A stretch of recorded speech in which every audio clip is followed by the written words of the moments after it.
वैसे कड़वाशम को खत्म करने के किन लोगों का हाथ है? हम लोगों का हाथ है। हम लोग रिलेटिव आते हैं, उनको नहीं बोलते हैं कि भाई आओ जो कड़वाशम घुमाए। तो क्या है कड़वाशम? क्या हुआ? कुछ नहीं हुआ, वो मंदिर है एक ऊपर हुआ है, हम लोग ऐसे बोलते हैं। लेकिन आप उन्हें बताओगे कि यहाँ पे ऋषि मुनि ऐसे आते हैं, और आज भी कहते हैं। कुछ सालों पहले सुना था मैंने, यहाँ पे एक बाबा आता था, एक बाबा आते थे और वो यहाँ पे बैठते थे इसी जगह पे सामने, और एक चाय पीते थे और जंगल जाते थे। तो लोग कहते हैं भाई आप ले जाओ बाबा जी, कुछ खाने को ले जाओ। कहता है जंगल सब कुछ मिल जाता खाने को, जंगल में सब मिल जाता खाने को। उन्हें कैसे? कहता जहाँ हमें दाल भात सब मिल जाता खाने को, कि हमारे आश्रम में। बेटा हमारे शास्त्रों में कहा गया है कि देवभूमि महायोगी योग तपस्यम यथोयतः नमस्तुभ्यम देवस्थानम नमस्तुभ्यम देवस्थानम, यानी अपनी देवभूमि को हम सतत नमन करते हुए, यहाँ की वंदनीय भूमि को बार बार नमन करते हुए, और इसकी प्रख्याति है जो जगत संसार में अपना अलग ही भाव रखती है, तो हम सत प्रणाम करते हुए हम आगे आपको महर्षि कर्ण की इस तपोस्थली के बारे में आपको बताएंगे। ये मालिनी का उद्गम, यहाँ पर सौड़ और मांडे एक गांव है, वहाँ पर छोटा सा एक उद्गम है, छोटे से रूप में निकली है, और वहाँ से इसमें नाना प्रकार के जो छोटी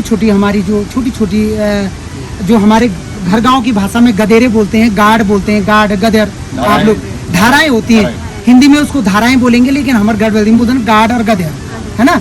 तो गाड़ गदेरे मिलने के बाद इस पुण्य जो ये हमारी मालन नदी है, इस मालन नदी का नाम भी मालन क्यों पड़ा, इसके बारे में मैं आपको बताऊंगा। तो ये चलते जब यहाँ से वहाँ से प्रवाहित होती है, यहाँ से लगभग 40 या 41 किलोमीटर से इसका उद्गम है, और जहाँ पर से इस मालन का उद्गम है वहीं से हमारे सारे देवस्थान शुरू हो जाते हैं। सबसे पहले वहाँ पर हमारे इस क्षेत्र का जो श्रेष्ठ मंदिर है, जो आजकल श्रावण मास के महादेव जी का मंदिर है, महावगढ़ देव का। ये जितनी भी पुण्य भूमि इस मालिनी तट के इधर और मालिनी तट के उधर, कम से कम इसमें नहीं भी होंगे तो कम से कम 200 और 300 गांव हैं। उसके बाद आप नीचे आएंगे तो मरण खेत है, मरण खेत है। तो मरण खेत में आप ये पाएंगे कि साक्षात हरियाली देवी का मंदिर। कुसुम आप लोगों ने देखा है? कुसुम देखा ना? तो कुसुम की आपने आवरण देखा होगा कि 3 लेयर में होती है कुसुम, तो वो कुसुम हमको वहीं मिलती है। तो वहाँ पर जाओगे आपको यही मालिनी का तट मिलेगा, वहाँ पे सुंदर पुदीना की बहुत बड़ी एरिया है।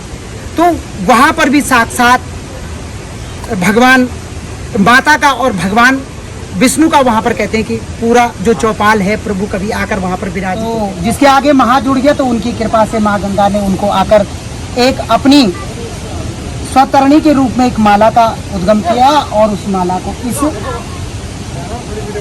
इस नदी में प्रवाह किया। और जैसे ही वो नहाने गए तो माला उनके हाथों में आई, और उनको आकाशवाणी भी हो गई कि यही गंगा का स्वरूप है। तो तब से इस नदी का, उस माला के नाम से इस नदी का नाम मालन नदी लगा।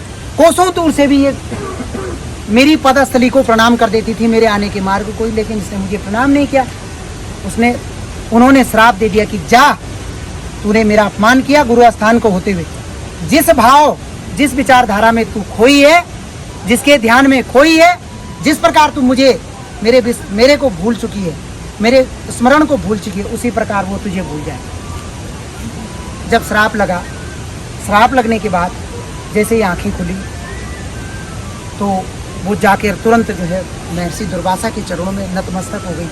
उसके बाद जब वो चले, उन्होंने कहा बेटी धैर्य धारण कर, समय बहुत बलवान है, समय आएगा, वक्त आएगा, तेरा समय आएगा। और बेटा मैं तुझे आज ये बता के जा रहा हूँ, इस तपोस्थली पे तुझे एक दिव्य और भव्य स्थान मिलेगा, जो युग युगांतरों तक एक कहानी के रूप में प्रत्येक के मनोभाव में रहेगा। तो जब वो आई, वो दुखी रहने लगी, तो महर्षि कर्ण ने अपने दिव्य और कि मेरी शिष्या इतनी दुखी क्यों है, दुर्वासा ने भी नहीं बोला उनसे, लेकिन उन्होंने देखा अपनी दिव्य शक्ति से, उन्होंने अपनी पुत्री को बुलाया कि पुत्री क्या है। उन्होंने कहा आपने कोई अपराध नहीं किया है। प्रकृति का मिलन, प्रकृति का उद्गम 2 ही चीज़ों के मिलने से होता है। आपने कोई वो नहीं किया, आपने गंधर्व विवाह किया है। कुछ ही जब समय पूरा हुआ तो उन्होंने एक पुत्र को जन्म दिया, और पुत्र जैसे राजा की तरह बड़ा प्रभावी, दिव्य और भव्य। क्या हुआ कि एक बार वो स्नान कर रही थी। स्नान करते करते वह दिव्य अंगूठी जो उनके हाथ में थी, वो दिव्य अंगूठी निकल कर और वो इसी मालिनी में गिरी और उसको एक मच्छी ने अपने शरीर में धारण किया।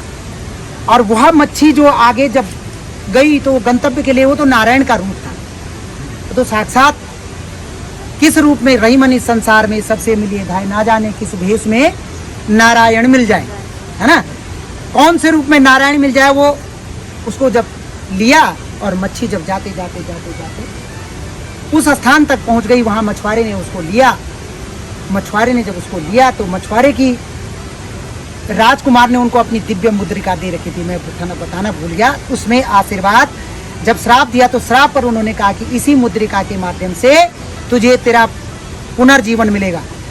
वो गया तो राजा के यहाँ दरबार में जब उसने राज मुद्रिका देखी तो वो जो मछुआरा था उसने राज मुद्रिका देखी तो वो भयभीत हो गया कि कहीं मुझ पर चोरी का आक्षेप न लगे, कोई बात नहीं, राज मुद्रा खो रखी तो कहीं ना कहीं मैं इसको कहीं बेच भी नहीं सकता हूँ, कुछ भी नहीं कर सकता हूँ। सीधे राजा के दरबार में गया, सब बैठे हुए थे राजा के दरबार में, बोला कि मुझे राज मुद्रिका मिली। तो राजा ने उठकर कहा कि ये राजकुमार दुष्यंत, ये तो तुम्हारी है। राजकुमार दुष्यंत ने देखा और उसको तुरंत जो है शकुंतला की तुरंत देखा, उसने कहा कि ये तो मैंने शकुंतला को दे रखी है। और मैंने उसने राज्यसभा में घोषणा करी कि मैंने पूज्य पिताश्री, मैं सभा के मध्य कहना चाहता हूँ कि मैंने महर्षि कर्ण की जो शिष्या है शकुंतला, उससे मैंने गंधर्व विवाह किया है और लगभग काफ़ी एक समय अवधि जा चुकी है और अब हमें सम्मान के साथ वहाँ पर चलना चाहिए। तो वो पूरे सम्मान राज वैभव के साथ यहाँ पर आए और कहते हैं कि जो हमारे देश का नाम भारत पड़ा है वो उसी पुत्र के नाम पर पड़ा है, वीर भरत के नाम पर। तो जब वो 7 साल का था तो वो 7 साल का सिंहों के साथ क्रीड़ा करता था, सिंहों के साथ क्रीड़ा करता था और इतना दिव्य और भव्य, पढ़ने में इतना तेजस्वी कि सारे गुरुकुलम को महर्षि कर्ण के बाद वही दीक्षा करता था। राजा नंगे पांव वहाँ से चलकर यहाँ आए, महर्षि कर्ण से कहा कि हमसे क्षमा याचना हो गई और हम अपनी जो हमारे पुत्र ने यहाँ पर जो है आपकी शिष्या से गंधर्व विवाह किया है उसको सादर अपने राजवैभव में ले जाना चाहते हैं। सारे राजागण जो राजकुमार थे, विवाह संपन्न हुआ इसी स्थान पर और बड़े दिव्य और भव्य रूप से यहाँ से उनको ले गए।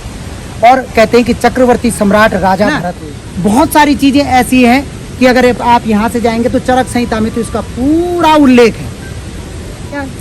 ये यहाँ पर ये पुराना आश्रम है, ठीक है ना। अभी पूर्व समय में यहाँ पर एक बहुत उन्होंने विवाह नहीं किया और आज उनकी स्थिति बहुत दयनीय स्थिति है। बहुत गणितज्ञ थे, गुरु राम राय में पढ़ाते थे, बहुत अच्छे। उन्होंने न तो उनकी गृहस्थी करी, उन्होंने यहाँ आकर अपना आश्रम जमा रखा था। कम से कम 15-20 सालों से वो यहीं रहते थे। जब उनका शरीर बिल्कुल कमज़ोर हो गया तो तब वो क्या करने लगे, अब यहाँ से उठकर उन्होंने अपना आश्रम अपने भाई के यहाँ पर वो रहते हैं। आप यहीं पर इसी धराधाम पर इतना बड़ा अजगर यहाँ पर रहता है, कभी किसी को क्षति नहीं पहुँचाता। यहाँ पे लोगों की गाय बच्चियाँ वो अक्सर इस श्रावण मास में दिखाई देते हैं। यहीं पर ये जो नाला है ना ऊपर को, इस नाले में उनको कोई नुकसान नहीं पहुँचाते, ना उनको कोई फॉरेस्ट वाले वो करते, वो इसमें रहते हैं, ना उनको कोई पकड़ता है। उनका एरिया यहाँ तो लगभग इसके पीछे तक, ये जो पहाड़ी दिख रही है ना इसके पीछे तक कि लद्दाख वगैरह ये तो 28 राज्यों में अगर आप किसी भी राज्य में जाएंगे ना और आप कहेंगे कि मैं देवभूमि से, तो बेटा सबसे पहले वो आपके चरण कमलों को पूजेंगे।